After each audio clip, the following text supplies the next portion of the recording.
Welcome to another edition of the Voice of Palestine, Voice of the Palestinian People. It's December 19th, 2013, and I'm your co-host, Hanna Qawas. This week we are interviewing Ramah Kudaimi, Membership and Outreach Coordinator for the U.S. campaign to end the Israeli occupation. We will talk with her about the group's objectives, their BDS work, and the Boycott Sodastream campaign in particular, which is also ongoing here in Canada as well. Good afternoon to you, Ramah, and welcome to the Voice of Palestine. Thank you for having me on. Could you tell us a bit about the U.S. campaign to end the Israeli occupation?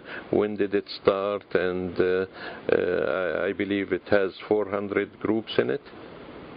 Yeah, so the U.S. campaign to end the Israeli occupation is a national coalition of more than 400 member groups across the country, working to end all U.S. support for Israeli occupation and apartheid.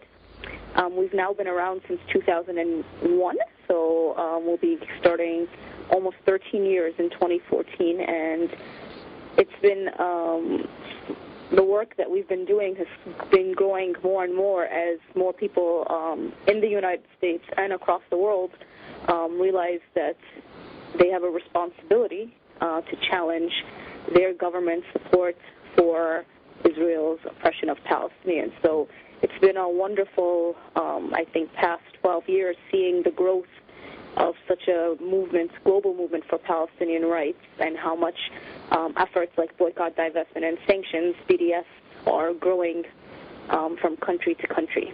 We'll talk a bit about the U.S. role a bit later, because the recent statements by Kerry, the Secretary of State, is really disturbing. But let's focus on the specific works you are doing on the boycott, the BDS work. You are active on boycotting Sodastream, and what stores you are targeting there in the U.S.? So we just completed a Boycott Sodastream Days of Action here in the United States, and then also groups across the country actually participated. We had about 61 actions by 51 groups in 17 states and 6 countries, And people were using this opportunity to let their stores know that Sodastream is produced illegally in a settlement in the West Bank, and through this production, they are exploiting Palestinian labor, they're exploiting Palestinian resources, and they're exploiting Palestinian land. So it was very exciting to see so many people participate in this action, and we allowed groups to choose kind of the main corporate focus that they want. So a lot of groups did local mom-and-pop stores that were selling Sodastream, but we also urged, but there are a lot of groups that also decided to focus on Target, which is a nationwide store in the United States. And Target is a company that claims to have the highest ethical standards and to expect the same of their business partners. And they talk about having a strong commitment to respecting human rights and making sure that everything they source in their stores is produced ethically. So we decided, well, Target, if you make these claims, you must be aware of what Sodastream does, and the fact that Sodastream is not at all produced ethically, and its production violates Palestinian human rights. And so there was a lot of direct action at different Targets.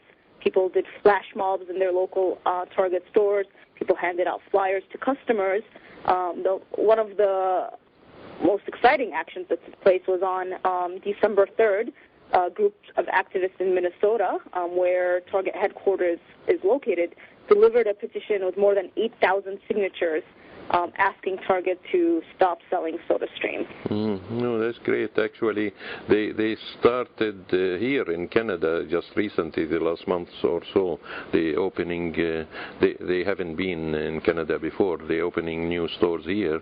And it's interesting to know for you that they are not carrying Sodastream here. I went to one of them here in Vancouver, in Abbotsford actually, and asked them about it, if they carry it, and they didn't know what Sodastream is, really.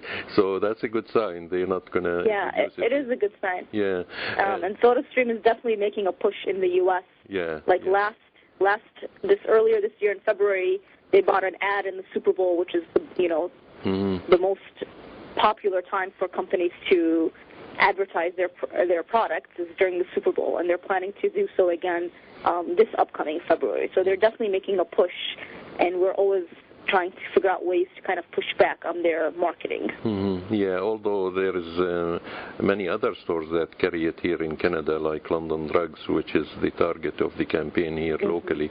And, we had one here in Vancouver November 3rd, and for people who are interested, they could watch YouTube. There is 2 YouTube's videos about what happened, and there is an upcoming one, the 21st of December, just before the holidays. We're hoping that is going to be a big event here also.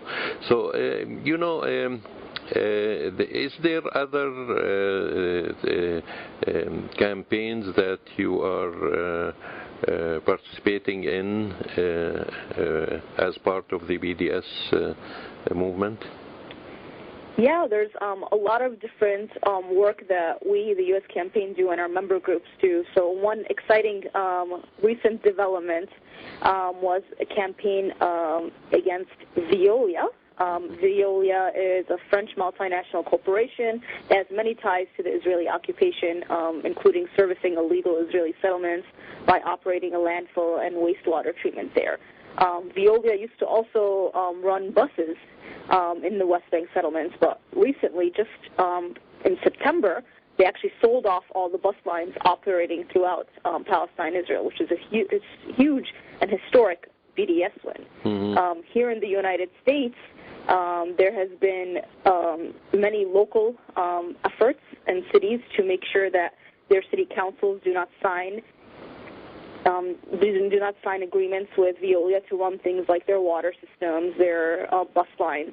And in November, so just last month, St. Louis was victorious in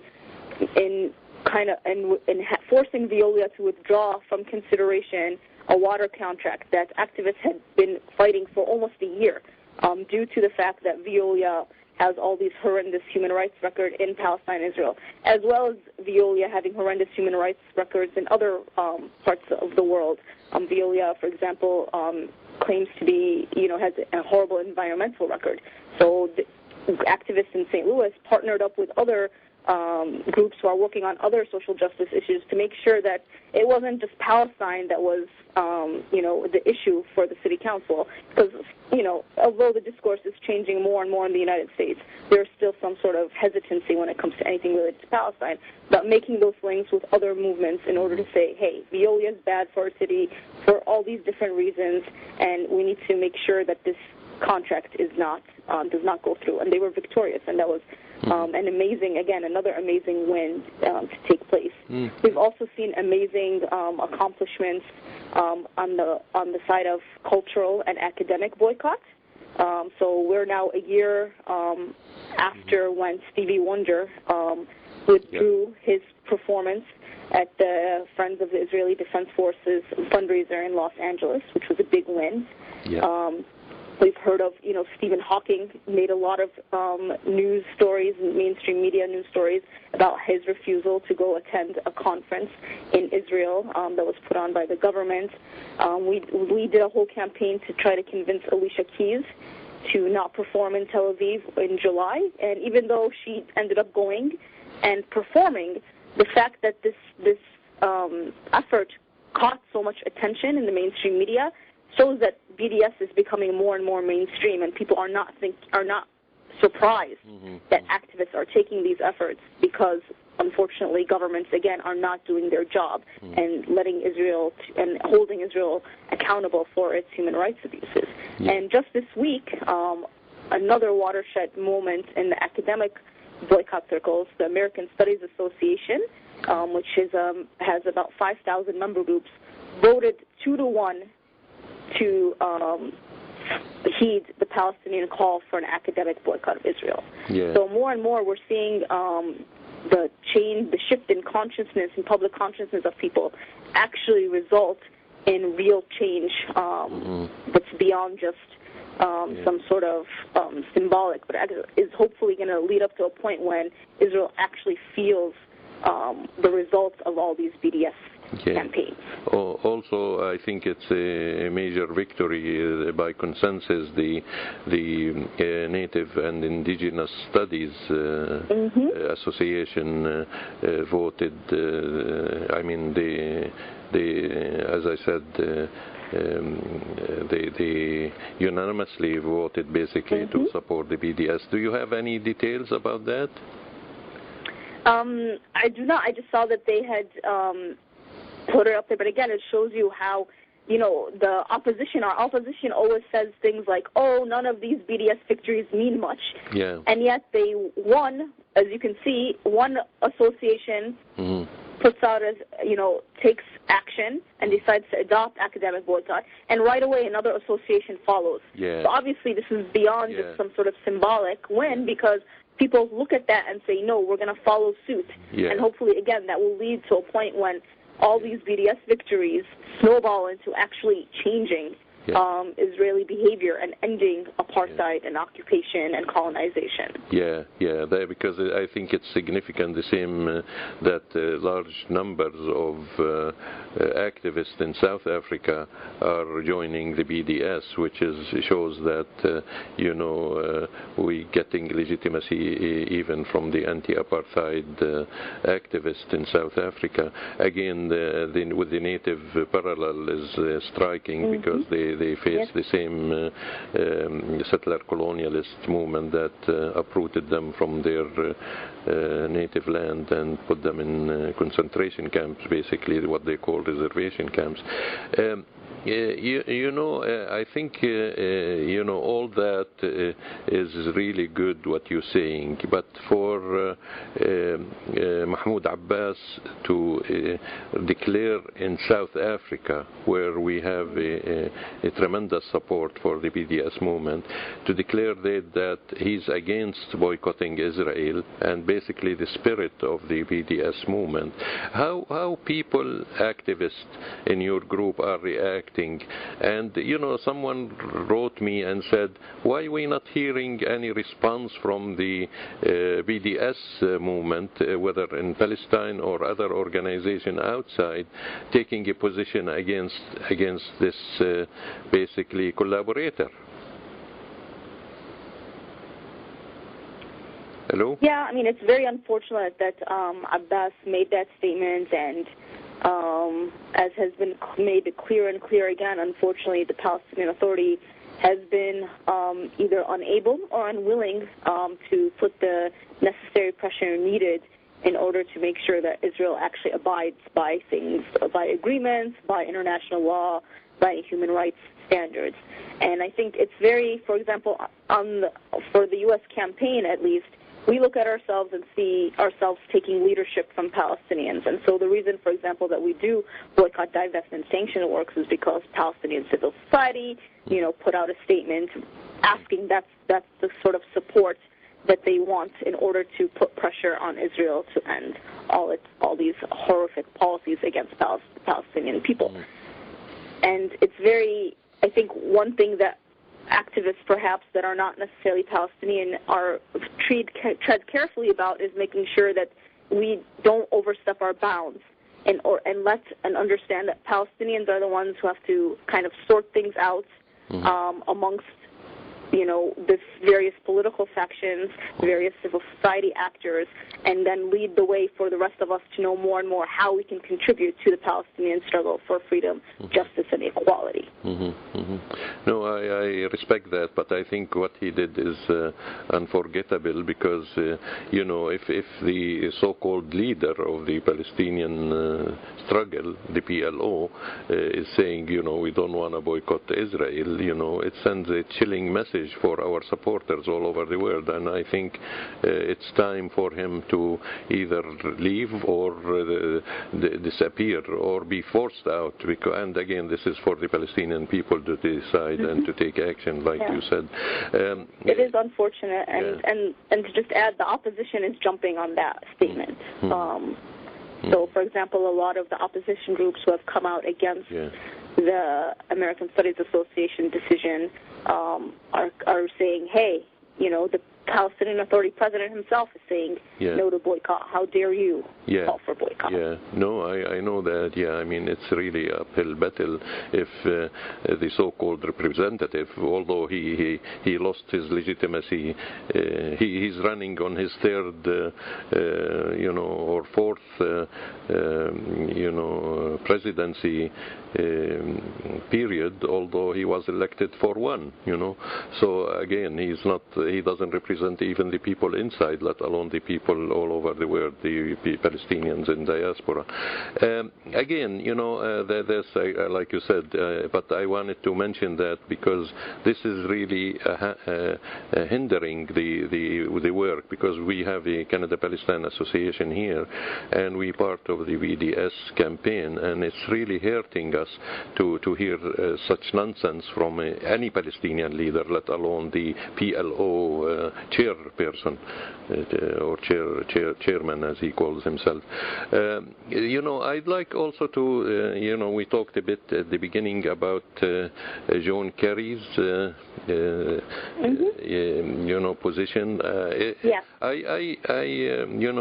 watched and heard his statement that he delivered the keynote address to the Saban Forum. And it's really disturbing, although it shows the bankruptcy of the U.S. foreign policy. In one hand, he said that the U.S. is the honest broker. On the other hand, such honest broker like him, he stated, and I'm quoting, "I have spent almost 30 years in the United States Senate, and I'm proud of my 100% voting record for Israel." I mean, what kind of honest broker that says, I have 100% voting record for Israel? I mean, it shows the hypocrisy and the double talk and the double standard of this representative of the empire, the U.S. empire. And also, he even went along to say, that he supports apartheid, really. He said the security, the future and security will be achieved through direct negotiation that separate, and I repeat, that separate Palestinians and Israelis. Isn't separation an apartheid? This is the apartheid system. This is the explanation what apartheid stands for. And he also described Palestinian Israelis, which constitute 20% of Israelis or 20% of Israeli population, as he described them as, and I'm quoting, demographic time bomb and an existential threat to Israel. I mean, is this guy for real? I mean, you live in the U.S. And maybe you know better than me. Yeah, I mean, this latest round of quote-unquote peace talks is just another, slap in the face to what the U.S. claims it is, claiming, it, like you said, it is an honest broker. Seems like the United States now, 20 years after Oslo, still thinks that it can do more of the same and somehow or another gets a different outcome. So for 20 years, Palestinians and Israelis were supposedly negotiating with the United States being that honest broker, and yet we know that nothing actually changed. Actually, things got worse. Yes. So, for example, the number of settlements doubled. The wall was built. We now see Gaza, what's happening in Gaza due to the blockade, the horrendous humanitarian disaster that's taking place there, that has nothing to do, that you can blame both on Israel and Egypt maintaining a blockade on these people with full U.S. support.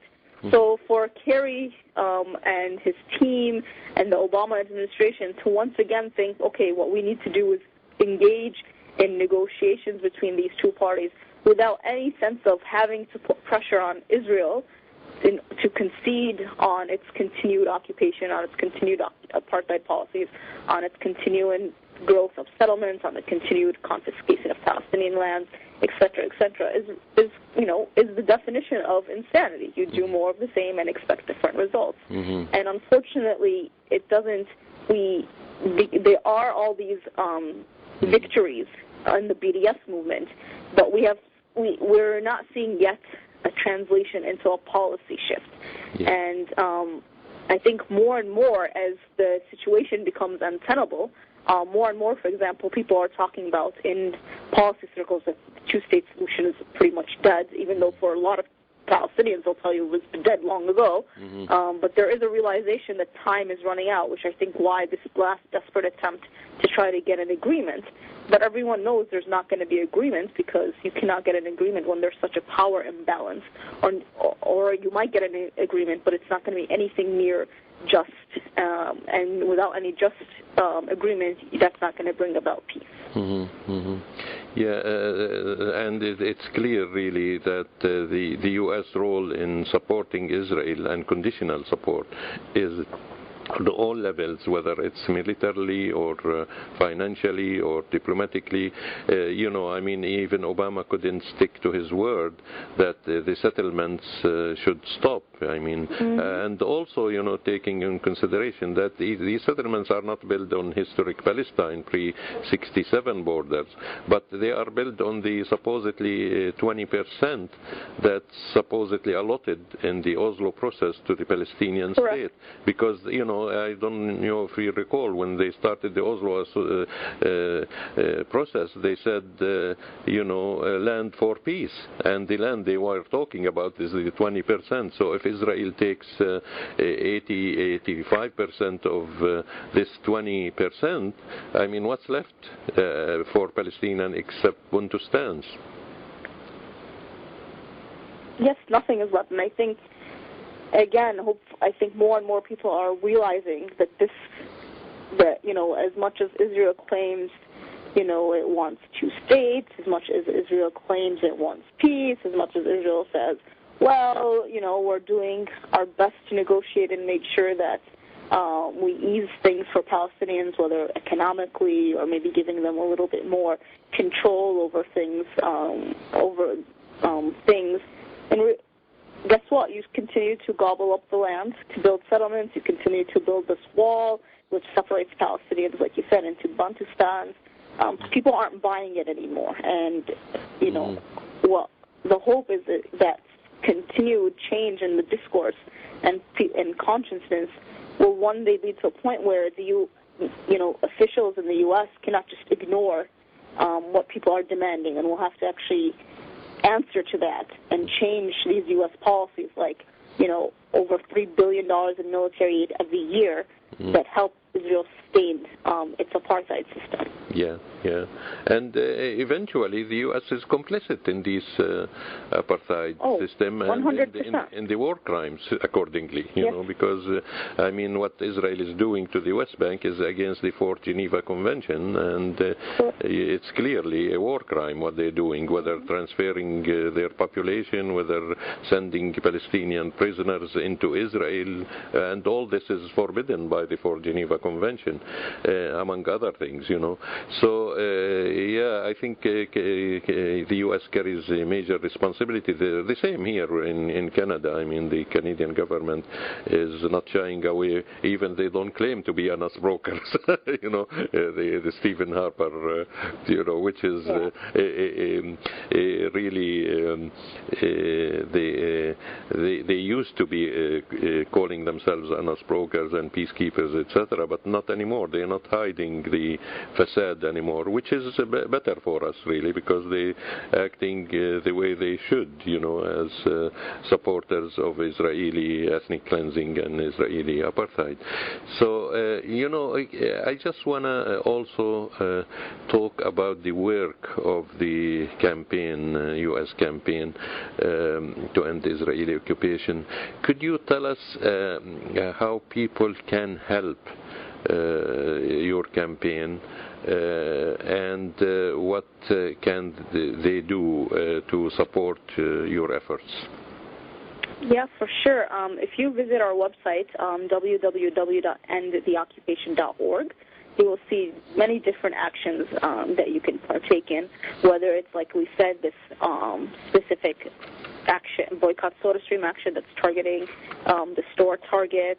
We have, you can join our mailing list in order to get action alerts that will let you know, and action alerts can be as simple as sending an email to a CEO of a company that we want to make sure that their corporation is not complicit in Israeli occupation and apartheid, or it can be more advanced, like these Boycott Sodastream days of action, which we had planned since September in order to get groups across the globe to participate in these 10 days of actions. Mm-hmm. And so I think that's the best way to kind of plug into our work, endtheoccupation.org, and learn more about what we do in the United States, and perhaps potentially look at more collaboration between groups in Canada and groups in the U.S.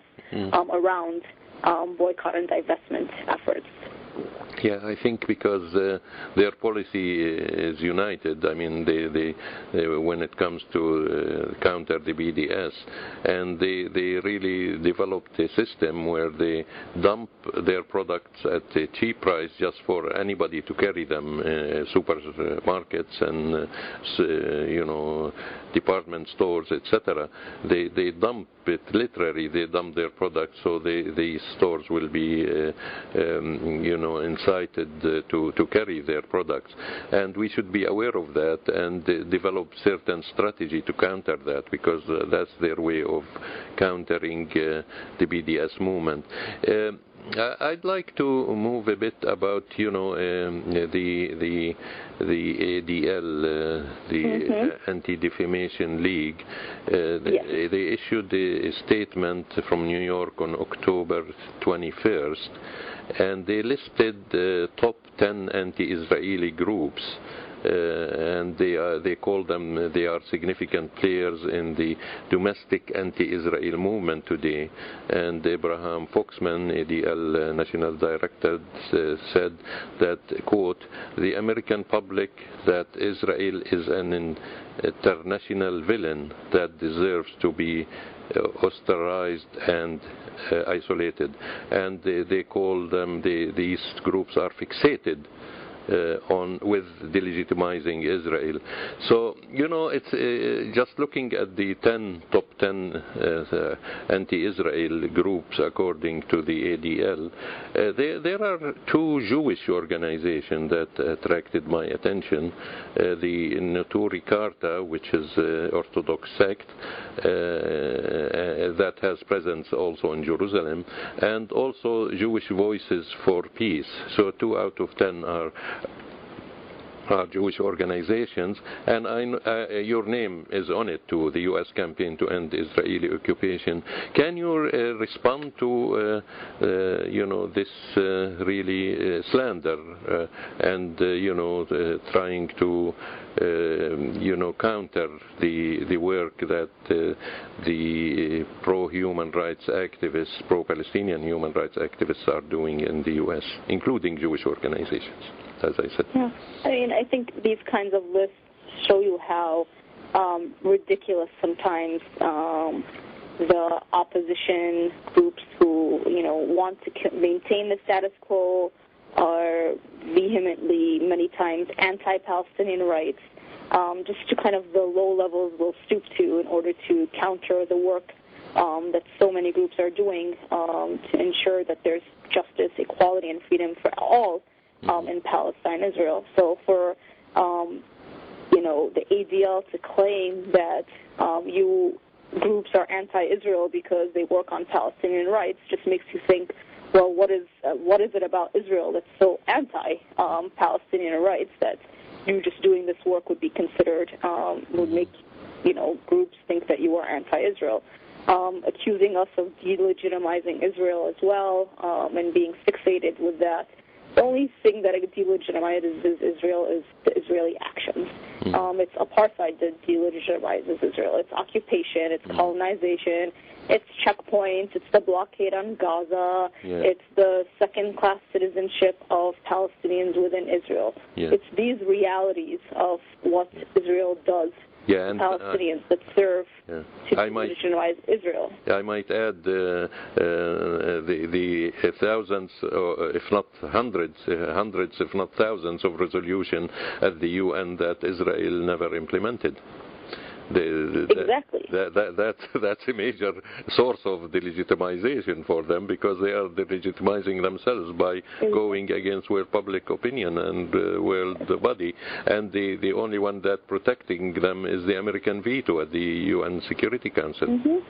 And all groups like ourselves and Jewish Voice for Peace and American Muslims for Palestine and Code Pink do is to make sure that the United States is not complicit in these policies, and we understand that if the United States was not providing these diplomatic immunity at the UN, if it was not providing all the military aid, that Israel would be unable to continue in its oppression. Rami, really, it's a pleasure talking to you, and I really think that you're doing a marvelous work there on the BDS. I just want to give you last words on how really people can support like you said, the equality and human rights in Palestine, Israel, aside from the BDS, which we discussed extensively in this interview. What other things they can do? Can you give us some ideas for people who want to really act on their beliefs? Yeah, I think one important thing that one can do beyond the BDS is really think about different education opportunities that you may come across within your local communities. If there's a group in your, in your city that you can join, and kind of think about mapping out those types of campaigns. Because again, I think the average Canadian or the average American may not be aware of what is happening, and then even if they are aware, they may not be aware of the extent of their complicity as taxpayers in the U.S. or Canada in what Israel is doing. And I think starting at that and slowly building up to a point when then you can build a campaign, whether it is a boycott divestment campaign or whether it is a campaign to really get elected officials to kind of change their position and start seriously thinking about how to pressure Israel to change its policies. I think that's very important. And to really think what the work that you can do locally and how you can link it to other movements for social justice in your area. So like I said, we've seen more and more people making those links, like the St. Louis example that I talked about earlier, and how successful that is proving, because people are realizing that these corporations that we are targeting for their human rights abuses in Palestine also commit human rights abuses all across the globe. And it only strengthens all of our movements to be more conscious about that and to potentially work more closely together, other than each kind of movement does its own work, and then that really doesn't really bring about a real change in order to bring freedom, justice, equality for wherever these corporations and these governments are committing their crimes. Yeah, and there is really lots of campaigns that you are doing, so people can just log into your website. It's endtheoccupation.org. Am I correct? Endtheoccupation. Endtheoccupation.org. So people could keep up with what's happening, and there is lots of other resources on the internet. It's not a monopoly anymore for the corporate media, so people can get the truth somewhere else because the corporate media represents who pays them, basically. It's really a pleasure talking to you, Ramah, and keep up the good work. Thank you so much. Yeah. And that was Hannah Kawas talking with the Membership and Outreach Coordinator for the U.S. campaign to end the Israeli occupation. And with that, we conclude another edition of The Voice of Palestine. I've been your co-host, Marian Kawas, and our final piece of music is by the Vancouver-based Solidarity Notes Labour Choir, who were singing during the last Boycott Sodastream picket here in Vancouver. We dedicate this piece, this clip, to the Palestinian Solidarity Movement worldwide that is working hard to keep the Palestinian struggle alive on the global stage.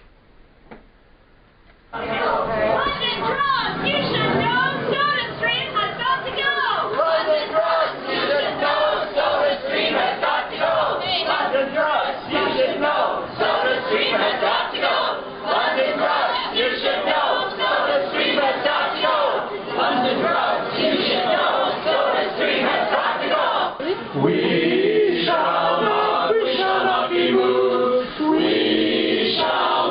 We shall not be moved, just like a tree that's standing by the water. We shall not be moved. Boycott Sodastream. Boycott Sodastream. We shall not be moved. Boycott Sodastream. We shall not be moved, just like a tree that's standing by the water. We shall not be moved. End the occupation. End the occupation. We shall not be moved. End the occupation. We shall not be moved, just like a tree that's standing by the water. We shall not be moved. Freedom for Palestine. Freedom for Palestine. We shall not be moved.